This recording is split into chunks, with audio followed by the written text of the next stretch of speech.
Բարև ձեզ սիրելի հայրենակիցներ, ես ամեն անգամ ԱԺ հատկապես այս երկար տևողության ելույթների ընթացքում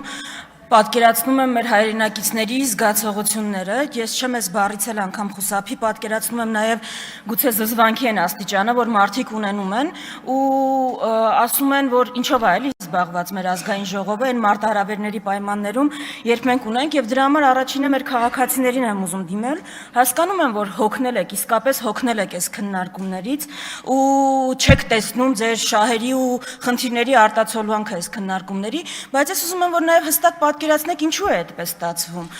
Գիտեք, իշխող ուժը ջանք չի խնայում ցույց տալու կամ ապացուցելու համար, որ դա դե իրենք միշտ սուրբ են, չար, վատ, ընդդիմության մեղքն է, որ այդպես է, ծեծկրտուկ լինում է ընդդիմությունն է սադրում, քննարկումների, որ այս որակի են ընդդիմությունն է, բայց ես ուզում եմ, որ այս հարցի պատասխանը դուք փնտրեք մի հատ պարզ արգումենտի մեջ, էլի։ Մի հատ նայեք մինչև 2018 քննարկումները ու ազգային ժողովը, նայեք 18-ից հետո, 18-ից հետո փոխվել է ազգային ժողովում, ընդդիմություններ են փոխվել, բայց քննարկման որակը ոչ միայն չի լավացել, այլ գնալով վատացել է։ Նայեք, որտեղ է ԿՊ-ն իշխանություն ու տեսեք ինչ մտնոլորտ է այդտեղ, Երևանի ավականու նիստերը նայեք որտեղ է ոչ ԿՊ-ական իշխանություն, կլինի Կապանում, կլինի Գյումրիում, որտեղ շատ փխրուն կոալիցիա էր, ու տեսեք այնտեղ ոնց է ընթանում։ Ուզում եմ ասել, այս երբես գնահատականները տալիս ենք, նշենք հասցեատիրոջը ու նրան ում պատճառով այս քննարկումները այս մակարդակի են։ Ու այս նախաբանը նրա համար էր, որ թողած այս մեր բոլոր մարտահրավերները իշխանությունը ամեն անգամ բանը կոծկելու համար երկրում տիրող իրավիճակը պնդում է, որ ընդդիմությունը 0 ազդեցության ուժ է, դաշնակցությունը գոյություն չունի, 7 տարի է թաղել են, 7 տարի է ամեն օր թաղում են, ու գալիս են, գրանցվում են 30 ելույթ, 29-ը խոսում են ընդդիմության մասին։ Ես ընդդիմությանը ու դաշնակցությանը մեղադրանքներին կանադառնամ, բայց դրանից առաջ ուզում եմ ասել ինչի է տենց լինում, որովհետև ժողովուրդ ջան, այո, երկրում 37 թվի մթնոլորտ է, հեսա կբացատրեմ, դուք շատ հեգնում եք այդ, ինչ է կատարվում։ Ռուբեն Ռուբինյանը ապացուցելու համար իմ են պնդմանը, որ ցանկացած ընդդիմադիր համայնքապետ, ով ընտրվում ով ձեր համար խնդիր կալանավորում է, գալիս այս ամբիոնից ցանկ է կարդում ընդդիմադիր համայնքապետերի ու ասում է ում ենք սրանցից հետապնդել։ Առաջինը տալիս է Դավիթ Համբարձումյանի անունը։ Դավիթ Համբարձումյանի, որին 3 վճիռ կայացվեց 6 տարի 3 ամիս կալանավորելու Ռուբեն Ռուբինյանի մոտ տպավորությունն է, որ դուք չհետապնդվողների ցանկը չեք կարդացել, հաջորդականությունն եք կարդացել ում եք կալանավորելու։ Այդ ձեր ցանկում քրեական գործեր կան մարդկանց վրա, կապանից սկսած, այնտեղ համայնք եք նշում, որտեղ իշխանությունը բռնի փոխել եք։ Այսինքն, այս է այս մարդկանց չհետապնդելու օրինակը։ Ուզում եք մեկ օրինակով ցույց տամ, որ եկեղեցու դեմ կատարվողը բացառապես քաղաքական արշավը անձամբ վեհապարի նկատմամբ։ Դուք մի ձայնագրությունով, որտեղ ինչ որ մեկը քահանա նախկին ասում է վեհապարը ինձ ասել է մայրիկիդ վերցրու գնա ցույցի։ Այդ դրվագով դուք քրեական հետապնդում եք, վարույթ եք հարուցել ամենայն հայոց վեհապարի նկատմամբ։ Ու ծաղրում եք եկեղեցու հայտարարությունը, որ չի բան արել, չի անդրադարձել այդ դրվագին, բայց ասում է ձայնագրությունը ապօրինի է։ Ուզում եք մի դրվագով տեսնել որտեղ է, ոնց է երևում, որ դա քաղաքական հետապնդում է։ Իսկ դուք այս մի ձայնագրությունը հիշում եք։ Նիկոլ Փաշինյան, Արթուր Վանեցյան, Սասուն Խաչատրյան հեռախոսազրույցի գաղտնալսման նոր ձայնագրությունը կալանավորել ՀԱՊԿ նախկին գլխավոր քարտուղար Յուրի Խաչատուրովին, թե ոչ խոսակցության առաջին հատվածում վարչապետի պաշտոնակատարն ու ԱԱԾ տնօրենը քննարկում են հարցը, խոսում նաև Ռոբերտ Քոչարյանին կալանավորելու հարցի շուրջ։ Վարչապետ, հիմա նայեք, Խաչատուրովին ուզում ենք տանեն կալանքի։ Խաչատուրովին ուզում ենք տանեն կալանքի, ԱԱԾ-պետը վարչապետին։ Հիմա գիտեք ինչ եղավ այս ձայնագրության հետ։ Չէ, դուք վարույթ չառուցեցիք, որ ուզում ենք Խաչատուրովին կալանքի տանել, ԱԱԾ-պետը Սասուն Խաչատրյան դա քննարկում է։ Վարույթը հարուցվեց, որ ձայնագրությունը եղել է ապօրինի։ Պատկերացնում եք, այտենց ոչ քաղաքական հետապնդում, երբ Փաշինյանին է վերաբերում։ Մի հատ էլ պարզ դրվագ ես ուղղակի կարամ ասեմ, այդ որ շոուով ներխուժում եք, այդ մարդկանց ուզում եք ծեփեք պոլին, չգիտեմ, դռները ջարդում եք, այդ մարդկանց Միքայել Աչապահյանին ծանուցում ուղարկել եք, որ ներկայանա, ու չի ներկայացել դրա համար եք վեհարան մտել, Թե ուղղակի ուզում եք այդ շոուն ստանալ, ու ժողովուրդը անընդհատ այդ շոուների առավոտյան պիտի արթնանա այդ շոուների դրվագով։ Այդ է, հասկանում եք, ու ձեր մի քիչ սափրված լինելը, սրտի կանելը ձեզ ոչ ավտորիտար կամ ժողովրդավար չի սարքում, ժողովուրդ։ Այո, ժամանակները զարգացել են, 21-րդ դարն է, գուցե դուք Սադամ Հուսեյնի տեսք չունեք, այո, 37 թվի համեմատ մենք համացանց ունենք, բայց դուք դրանից ավելի ժողովրդավար չեք դարձել։ Էդվարդ Աղաջանյան, հմեկը այլևս մենաշնորհ չունի, մարդը կարա Facebook-յան լայվով, կարճ վիդեոյով իր տեսակետը արտահայտի, դուք դրա այդ բան չեք կարա անեք։ Բայց դրա համար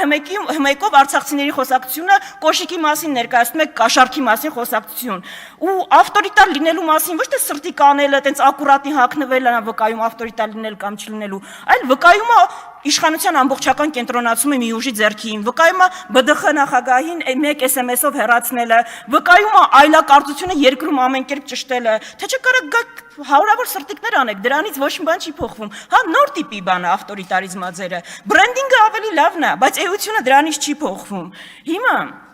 գալով մեղադրանքներին արդեն, գիտեք, այս մեղադրանքներից իսկապես ես անկեղծ առանց հեգնանք չափազանց շնորհակալ եմ դաշնակցության մասին ձեր ցանկացած ելույթից։ Դուք առիթ եք տալիս մեզ, մեր հասարակությանը, Էդվարդ Աղաջանյանը էլի ճիշտ է ասում է, երիտասարդներին, ովքեր շատ տեղյակ չեն, ներկայացնելու ու բացատրելու մեր մոտեցումները ու մեր պատմությունը։ Հիմա մեզ մեղադրանքը ինչ էր այս օրերի ընթացքում։ Պատկերացնում եք, դաշնակցությանը մեղադրում էին 88 թվին Սումգայիթի ջարդերից հետո անկախություն չգոռալու մեջ։ Դաշնակցությանը մենակ դրա մեջ էր մեղադրում Ռուբեն Ռուբինյանը։ Ու որ ապացուցի իր երկաթբետոնյա այս պնդումը, բերել էր մեր պաշտոնաթերթից հատվածներ։ Հեսա դրան կանրադառնամ։ Բայց ժողովուրդ ջան, ձեր փաստարկները գիտեք ինչի են զրոյական նշանակության։ Այս թուղթը այսինքն հրապարակումը, տեքստը, հրապարակել է Արայիկ Հարությունյանը 2019 թվականին իր պաշտոնական էջում, Արայիկ Հարությունյանը այդ ժամանակ ԿԳՄՍ նախարար էր։ Գիտեք այս ինչ թուղթ է։ Այս բոլշևիկների կեղծ նամակն է, որ իբր մեր պետության հիմնադիր Արամ Մանուկյանը Անդրանիկ Օզանյանին հանձնել է թուրքերին։ Ձեր ԿԳՄՍ նախարարը ատելությունից կուրացած, որտեղ մի քանի տասնյակ երիտասարդներ համարձակվել էին իր դեմ ցույց անել, վերցրել է պետության հիմնադրին բոլշևիկյան այդ պրոպագանդայի, վերցրել է իր պաշտոնական էջով հրապարակել, ասել է տեսեք դաշնակցությունը ինչ ուժա, որ Արամ Մանուկյանը Օզանյանին ուզել է հանձնել թուրքերին։ Ձեր փաստարկները սենց են, ձեր փաստարկները Ռոբերտ Աբաջյանի պապիկի այդ մակարդակի են, հասկանում եք, դրա համար են, բոլորը նույնն են, 004, չգիտեմ, դաշնակցության մեղադրանք անկախության չուզելու։ Հիմա գանք այդ մեղադրանքներին։ Դուք ինչ վերցրել եք, որով մեր մեղադրում եք, մեզ ուզում եք մեղադրեք, ինչ կլինի։ Մեր պաշտոնաթերթերից եք վերցրել, հասկանում եք։ Մենք դա հրապարակել ենք, մենք ենք դա հրապարակել։ Ռուբեն Ռուբինյան, եթե ձեր մոտ Civic-ում հրապարակված ամեն ինչ ձեր պաշտոնական տեսակետն է, մեր մոտ տենց չի։ Մեր մոտ այո, խրախուսվել է եւ խրախուսվում է բանավեճը, դրոշակում դաշնակցության առաջին դեմքերը բանավիճել են սոցիալիզմի դերի մասին, բանավիճել են ազգայնականության դերի մասին, ու հրապարակային են բանավիճել, ու դաշնակցության հորդորով են բանավիճել, ու դա է մեր ու ձեր տարբերությունը, մենք դա խրախուսել ենք, ու պաշտոնաթերթով տպել ենք, դուք կարաք Էդիկ Հովհաննիսյանից ավելի վիճահարույց պնդումներ բերեք, բայց դա բանավեճ ա եղել, որը ձեր մոտ չկա, որը ձեր մոտ ամեն անգամ նրանով, որ ձեր հետ համաձայն չի, հայտնվում անտեղ, հասկանում եք, դուք մեզ չեք ներում, ձեր հակապատկերը լինելու համար, այդ է ընդհանրախնդիրը,